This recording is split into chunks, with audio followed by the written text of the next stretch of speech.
Okay, thank you everybody for listening to episode number 10. I'm your host, Rogelio Hernandez. We're from Primera Land Development, and we're here to do our 10th episode for the groundbreaking podcast, where we're going to be discussing budgets and loans on land development projects. My core objective for today is to reveal some of the non-obvious risks that can cause your budgets to have problems in land development. These are usually risks that most people or normal people won't think of including in your budget, and only the most robust land developers will find. So listen into this, and hopefully you guys can learn something new. Most projects fail because of ignored risks. What are these items that nobody's budgeting for? If your budget has no room for uncertainty, the project has already a problem. So if you're preparing a project currently and you already have a budget, what are some of the risks that you don't know about? Let's start going through our discussion. We can start pointing out some of these risks that you're not thinking of. Why are some of these risks ignored? Most people, especially the newer developers, or maybe you're a builder and want to become a developer, and you don't associate some of these risk or budget items on the projects. Most people budget for things that they can see or think of, right? And if you're new to this, you may not be knowledgeable that a land development project requires, let's say, water rights, power, and you have to pay the power supplier to bring in power into your subdivision. Or you may not know that a road access your property needs to expand it. There's a million things that happen on a project, and you may not be thinking of, right? People just think, oh, pues he's gonna build the road, bring in the water and the sewer, and call it a day, and it's just gonna cost me whatever the construction is. Well, let me break it up to you, but there's a lot more things that you're not considering. We see construction, we see that there's engineering plans, sales, but what are you missing out? One of the things that you may be missing out is the city charges fees. How does the city build parks? Oh, it's our taxes. No, city builds parks because developers have to pay a, a park fee typically to the city in order to make sure that everything's properly constructed. Well, they charge you an inspection and a laboratory inspection fee. They use it to go test, make sure that the roads are constructed correctly, to make sure that the sewer line is not going to be leaking, etc. But just right there, there's some few items that I may not have been aware of. Most people see a new subdivision going on and they see that there's a construction going on there and they're building the subdivision. Less people see that there was an engineer behind it, and once everything's beautiful and everything's complete, the sales team goes in. So that's what most people, right? How robust is your budget? Because you have a budget and you have your line items, construction, sales, engineering. Doesn't mean that all the other budget items, they don't exist. They're still there. You're just missing out on them because you don't put it in your budget. Doesn't mean the city is not gonna require it. That's the most critical thing that could happen. That being in your project and then the city comes in and tells you, "Oh, here's the letter from the power provider. Where are you gonna get your power?" That the power just came in by itself. Either Magic Valley or EP or Brownsville PUB. Where's the power provider here locally? You have to pay a fee for them to bring in the power to your subdivision. That's one item that new developers forget. Designing a subdivision and then is the road and the sewer and the water inside my property.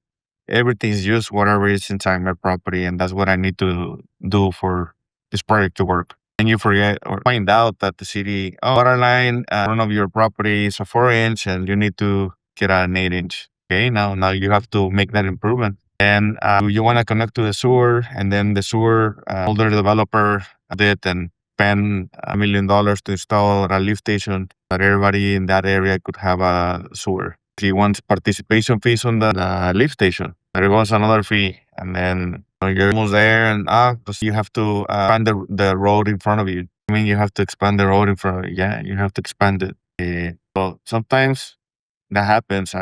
Do I really need to do this? Is the city asking for that? We really need to pay the power company to bring in power? That's great. That we could just discharge into the drainage ditch behind my property. Happened where drainage ditch and the irrigation district, they don't have a partnering agreement to, for maintenance and drainage. and they don't allow you to discharge into an irrigation ditch. There's rules, but then it will kill your project. It would force you to, you know, figure out a way to into an agreement between the irrigation district and the drainage district. This is another great one. I mean, we cannot connect to the water in front of my property. Times water districts have lines. Another one is the front of your property. Maybe one district has a water line in that road, and the other one doesn't. I've seen that case in the city case, and properties still not developed. Really, problems just keep piling up on projects. You don't have a way to resolve them, right? So make sure you keep contingency money on your projects to get solutions. Sure you do profitability so that you know most of these risks. Most of these risks could be identified. Your engineer doing a checkup on the property. In some cases, realize that you already in have all these problems and developers. You may be coming your margins, undermining them. You were expecting to get say a 25% margin. Through all these problems, get 15, you may get 10%. You may not get anything. Fortunate, but some developers miss all these risks. And developers, like if you're a builder and you want to develop your first subdivision, maybe living the fairy tale that you have a perfect land development project, like that's ever gonna happen. Like in the movie Shrek, usually never simple. There's usually problems on the projects. So you need to identify them and with a proper budget for it and a proper way to do solutions. Are you starting your land development project? You need some help with the budget, a call and we can see how we can help you reduce your risks. Whenever we're working on the budget, on the Excel, we're mainly focusing on money, cost, and think much about things. Time is money, and lay your project, don't stop, right? So consider time process. It is faster than others. Some projects are more complicated than others, so the more complicated it is, the time you spend at the city going back and forth or any municipalities. They give you comments and you resubmit again. Stress, opportunity costs, delays, right? The biggest item here is you need to know to develop, say, a single family solution. No, you need to develop a scope for this particular project, right? Family subdivision. Changing things. Oh, you know what? Instead of a single family, now I want to make a townhome or a multifamily. And now the engineer has to make changes to resubmit to the city. He's gonna give you comments. He's gonna come back and reply to the comments. Be a change of zone, so there's more time involved into these changes. Ask for a variance on this particular code. City give it to me. You send it over to the city. They come back. Oh, no, or maybe, and then you move forward and submit it to the board. To they would approve it, and then hopefully they approve it, and then go on with the project. If they don't approve it, stuck with to go back, and you already wasted all this time. It will be very very complicated. Instead of my lots being feet, I want to make them 55. Sound like a small change, but it's not. It's a big change. Switch all the water services, all the sewer services, and then to the location. Cases your lots may not fit at all anymore. You have to the routes to location to redesign the whole thing just because you want different lots. I think it's a small change, maybe change for the engineer, city. To know what you really want to do since the very beginning, help you timelines. Talked about variances. This is the time that is correct on the interpretation of the code.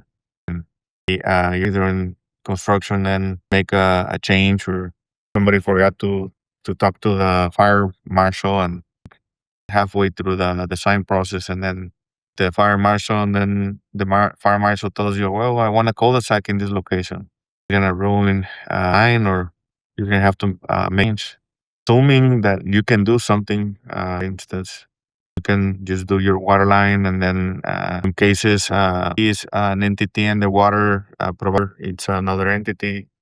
You go to the water provider and then they tell something different by the city or the water district. The water district will be correct because they're the owners do the processes and review each party.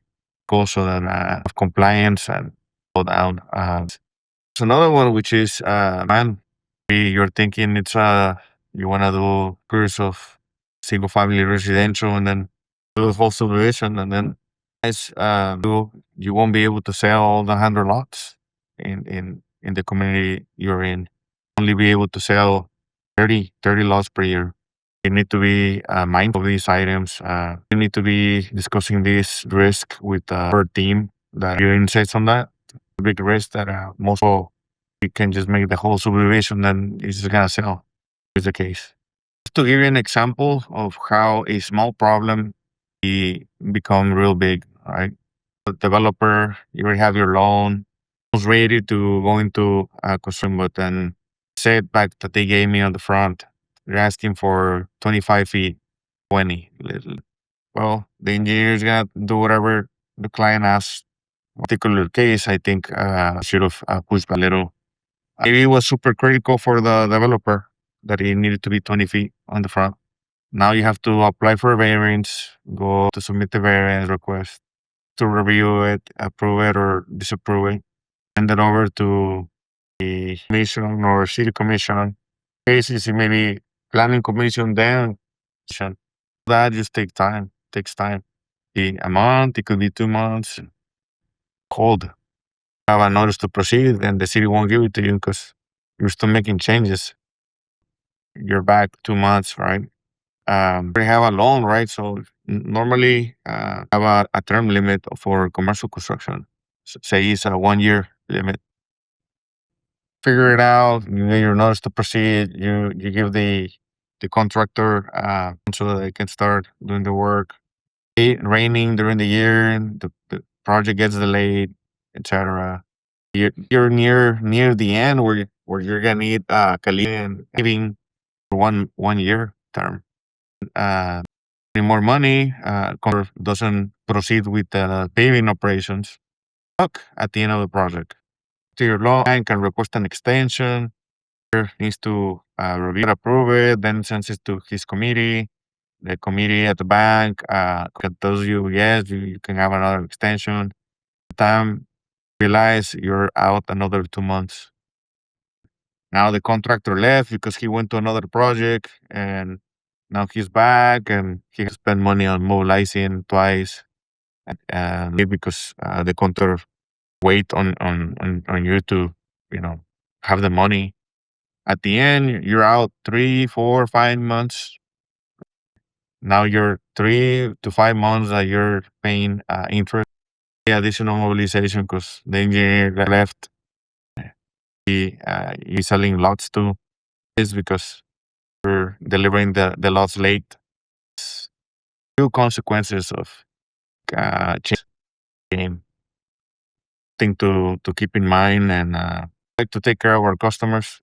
We like to guide them, and if they want to make a decision that is going to cause them harm, like cause to care, discuss it with our clients, and we guide them, and sometimes they make the decision to let go of a variance.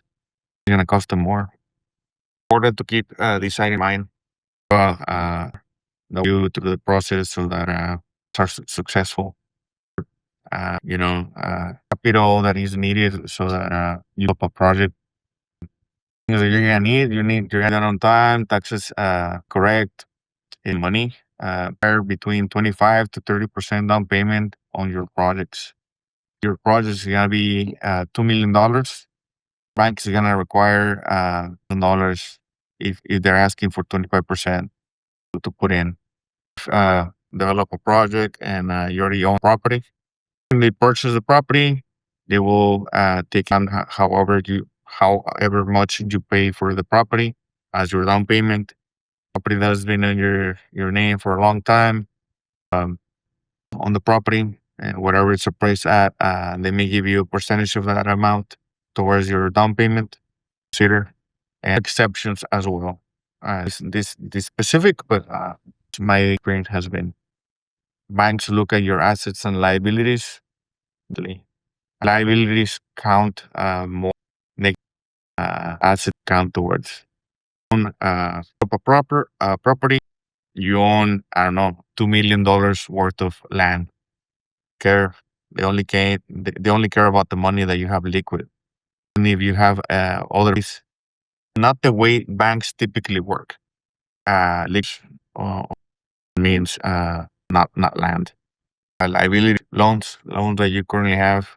Say you own your vehicle, you own your house, you owe on your house, you owe in your business, you owe in a property. Banks do they typically add all these liabilities and check your monthly payment or payment.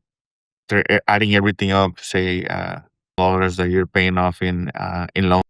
Out of those $5,000 in loans, some banks have rules that $1,000, well, loans they aim for 1.25.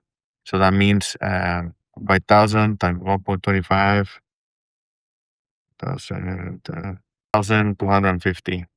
See, you're out per month on your loan income, and say you make $10 income, lose 10,000 minus your loss, which is the 6,000. $3,750 to work with. To right. Bank won't give you a loan if make the payments. Another thing to consider, if you are heavily loans on vehicles or properties or whatever, impact the loan for your commercial project. That in mind. If you're thinking of going through this process to develop a project, we can review your documents. We can advise you when's the best time to go meet with your banker. Time to funds that don't run out on your turn. Give us a call. Delays that will happen on your projects. It's very normal that it rains. It's very normal that the city took longer, or the engineer took longer. The owner took longer and got a deadline, or it wasn't submitted on time and went on vacation. You got all these things, and it's 1, 2, 3 months, 4 months of the need to account for delays. Need to be robust, and you have to have contingencies. Because if you plan everything correctly on your project, you have every line item on the budget, everything cost is associated, that you have contracts, etc. And then something that wasn't supposed to be there, line or irrigation line that knows there, has to remove it, or somebody has to go around it, or the gas line active, and something like contingencies are for. These could be resolved. It's not a fairy tale.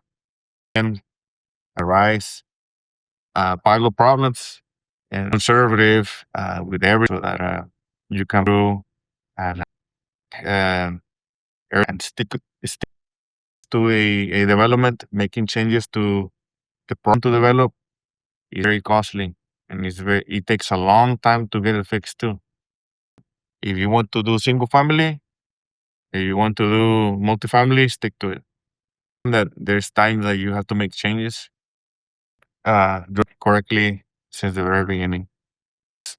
Whether it is to develop land, or it is your capacity to get a loan, city to you need to know your limits and be conservative on your developments, and successful. Right? Budgets, they provide clarity investments. Right. Learn about banks. We learn about whenever you're doing a development project, so that you don't run out. I hope you guys learned something. Doing a development, a budget together, call. Uh, you find insightful, you learn something, share it with somebody that may be interested in this topic, and maybe interested in developing. If you liked it, see more of this, subscribe.